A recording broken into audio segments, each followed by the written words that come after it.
2 o'clock in the afternoon on the 27th of June 1881, the train from London Bridge arrived at Preston Park Station, outside of Brighton. A ticket collector called Richard Gibson saw a man step unsteadily onto the platform from a first-class carriage. He was covered in blood, hatless, without a collar and tie, and very distressed. The man was 22-year-old journalist Percy Lefroy, and he told the collector that he had been attacked just before the train entered Mersham Tunnel. He gave a description of two men who had travelled in the same compartment, and said that after receiving a blow on the head and knocked out, he remembered nothing more. The collector saw nobody else leave the compartment, but saw that a piece of gold watch chain was hanging from the man's boot. So started the search to the answer to this mystery.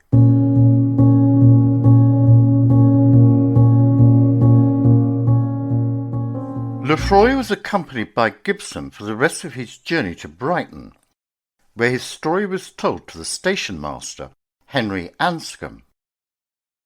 When asked about the gold watch chain hanging from his boot, Lefroy said that he had put it there for safety.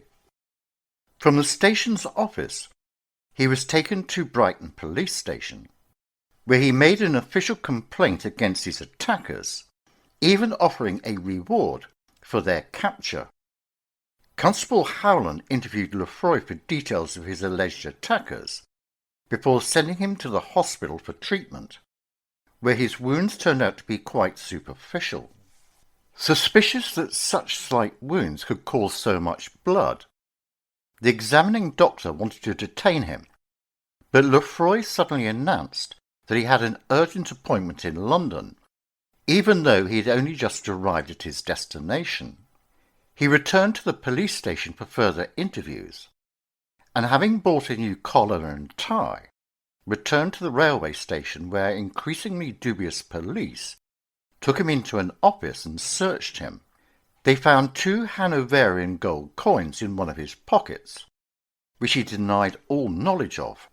Meanwhile, the carriage had been shunted into a siding and searched, which revealed 3 bullet marks and other signs of a fierce struggle, including blood on the carriage's floor and door handle, as well as a handkerchief and a newspaper that had been discarded.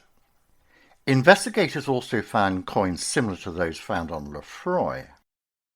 In spite of obvious inconsistencies in his story and the highly suspicious circumstances, neither the Brighton police nor the railway police considered it necessary to detain him. But they were uneasy, and although the suspect was permitted to board a train back to London, arrangements were made for him to be accompanied by a detective named George Holmes. A search of the line between London Bridge Station and Preston Park Station was organised. Railway staff found a body later identified as being a retired coin dealer, 64-year-old Isaac Gold, near the entrance to Balcombe Tunnel. He had been stabbed and shot, and near his body a knife smeared with blood was found. Gold had got on the train at London Bridge Station to return to his home in Brighton. His gold watch and chain and a large sum of money had been stolen. The news of the finding was passed along the line, and the station master at Balcombe immediately sent the following telegram. Man found dead this afternoon in tunnel here. Name on papers, I. Gold. He is now lying here. Reply quick. This information was swiftly communicated to the police. Word that a body had been found quickly spread, and the station master told Detective Sergeant Holmes about the body's discovery. Holmes was also instructed by telegram from the Brighton police not to let Lefroy out of his sight. By this time, the suspect was complaining that he wanted to change his clothes and go to an address in Wallington, where a relative kept a boarding house. The authorities still saw no reason to detain him, and he was escorted by Holmes to the home of his relatives at Cathcart Road. In spite of obvious inconsistencies in his story, and of the highly suspicious circumstances, neither the Brighton police nor the railway police considered it necessary to detain Lefroy. But they were uneasy. Holmes was also instructed not to let Lefroy out of his sight. The suspect had recovered his balance by this time, and under the pretext that he wanted to change his clothes, he allowed Holmes to accompany him to Wallington. They arrived at the house at around 9:30 p.m, and Holmes was persuaded to wait outside. He waited a long time because, while his attention was otherwise engaged, Lefroy saw his chance to escape and promptly left the house through the back door and disappeared into the night. A countrywide search was started for the fugitive, and his description was circulated. The hunt to recapture the escapee was notable for the appeal by the police to the British press for their assistance. The Daily Telegraph made newspaper history by publishing the portrait of the wanted man for the first time ever, and they wrote the following description of Lefroy. Age 22, middle height, very thin, sickly appearance, scratches on throat, wounds on head, probably clean-shaved, low felt hat, black coat, teeth much discoloured. He is very round-shouldered, and his thin overcoat hangs in awkward folds about his spare figure. His forehead and chin are both receding. He has a slight moustache and very small dark whiskers. His jawbones are prominent, his cheeks sunken and sallow, and his teeth fully exposed when laughing. His upper lip is thin and drawn inwards. His eyes are grey and large. His gait is singular. He is inclined to slouch, and when not carrying a bag, his left hand is usually in his pocket. The Daily Telegraph published an artist's impression of Lefroy, created by using a description provided by someone who knew him. This was the first time that a composite picture had been used in any way by a newspaper, which created enormous public interest and resulted in the suspect being spotted erroneously all over the country. The coroner, Wynne Baxter, opened the inquest on Isaac Gold on the 29th of June, and it lasted several days, during which Detective Sergeant Holmes and other officers involved in the case's preliminary stages were castigated in the witness box for their inefficiency. A verdict of wilful murder was returned.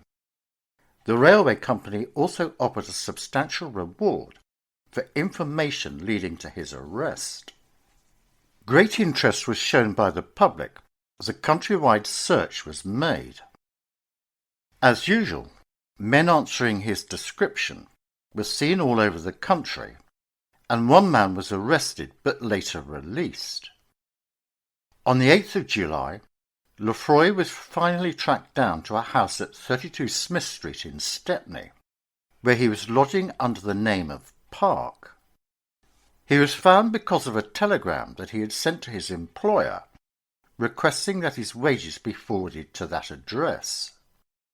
They notified the police, who were able to trace his whereabouts from the telegram. He had kept the curtains closed in his room all day and gone out only at night to avoid detection. He was also found to have exchanged the coins at a pawnbroker's. The evidence against him was overwhelming. Lefroy appeared at Cuckfield Police Court and was then remanded for the inevitable trial, which started at Maidstone Assizes before Lord Chief Justice Coleridge. Incredibly vain, Lefroy had asked for permission to wear full evening dress in court because he thought it would impress the jury. He was allowed to take his silk hat and took more interest in this than he did in the legal proceedings against him. A number of witnesses gave evidence against him, including Sergeant Holmes, the booking clerk who sold him his ticket, the train's guard, the ticket collector at Preston Park Station, and a woman in Hawley who saw two men struggling violently in the train as it passed her cottage. It was revealed during his trial that at the time of the murder, Lefroy had been desperately short of money, and he had gone to London Bridge with the intention of robbing a passenger. He had hoped to find a female victim, but finding no one suitable, had settled on the elderly Mr. Gold. The jury found him guilty after 10 minutes of deliberation. The judge sentenced him to be executed by hanging, which took place at Maidstone Prison on November the 29th, by executioner William Marwood.